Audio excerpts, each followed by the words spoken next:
third thing I want to talk about is listening and speaking. The reason is I have seen some unsuccessful cases. There are some people who have been learning Chinese for many years and they worked really hard.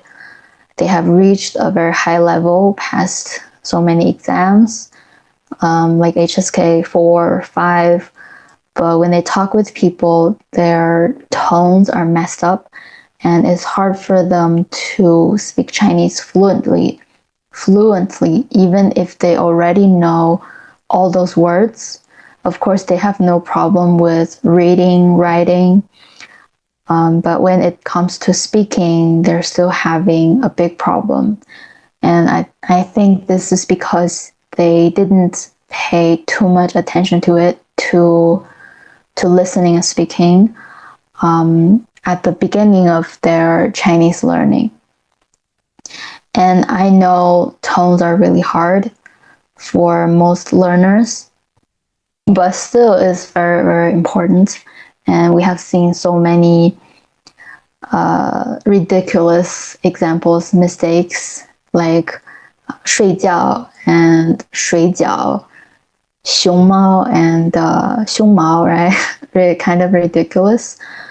Tones are difficult for a lot of learners, but this can't be the reason that you ignore them, especially at the beginning. Because if you don't learn the right sounds, you don't try to pronounce them properly, and when you keep learning, let's say for several years, you will keep repeating these mistakes, which will just make it harder for you to correct them. And there are a lot of useful techniques to learn tones, like using English, for example, like ah, and then what for the second tone, like ah, and then ah, like a low tone, and then go up, ah, which is no. And I realized that it's not hard for people to pronounce these tones independently, like separately. If I ask them to read just one character, is fine.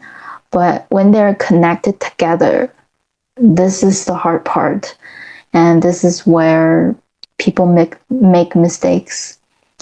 There are also ways to fix it, like in tones, in words or sentences. There can also be certain patterns. Like I have made a list of different patterns, like the common examples. For example, third tone plus the third tone, like 2 plus third, 1 plus 1.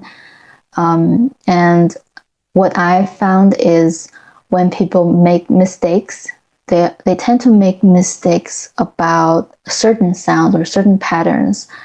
And then I will just show them my list, the examples that I have collected, and then only practice this one. So when people are familiar with certain patterns, they wouldn't make the same mistake when they see another word that contains it.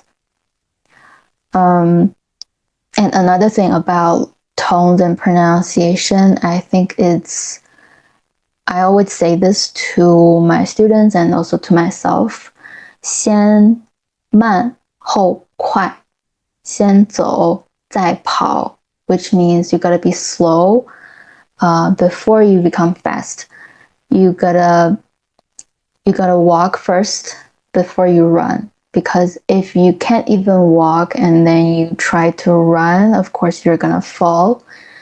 And this is actually very simple. So when my students learn the pronunciation at the beginning, I make it very, very slow for them so they can get all the details right. But then after practicing and practicing, they get familiar with all the sounds.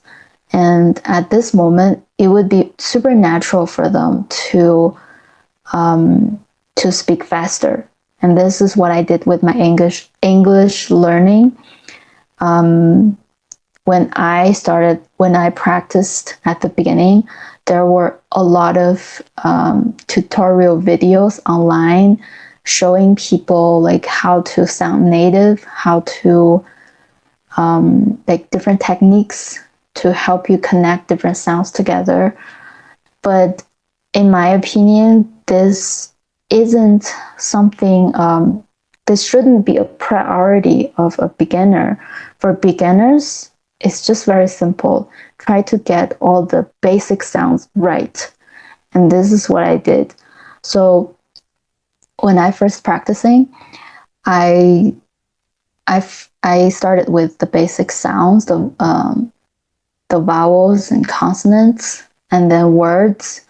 So I was really slow. And then my friends even said that I sounded like a robot when I spoke English. But then after practicing for 1 or 2 years, I found myself speaking faster, but in a very natural way because I didn't omit any important sound. And this also applies to Chinese learning. And it usually take my students, let's say, about 6 to 10 lessons to fully grasp the basic rules for like different tones, initials and finals, and then be able to pronounce words with different tones. But it actually takes 2 to 3 months for people to actually perfect them. And after this stage, it will be easier for you to say sentences in the correct way. And of course, mistakes can still appear, but my students can already correct themselves and they can tell where things go wrong when I correct them. So it's completely achievable when it comes to learning Chinese, pinyin, tones, and everything. Also for language learning, listening and speaking always comes before reading and writing, because this is just how language learning works naturally. Like when we were babies, we listened to people around us talk for over a year before we actually spoke our first word. And I think as adults, of course, we can't learn that fast like children, and we don't have that good memories. But it's important to also follow this correct order, to get familiar with the sounds and patterns first, and then read and write. At the end of this part, I want to quote what Steve Kaufman had said in one of his previous videos. To improve pronunciation in a language, we have to let go of our existing knowledge and patterns and engage with the new language.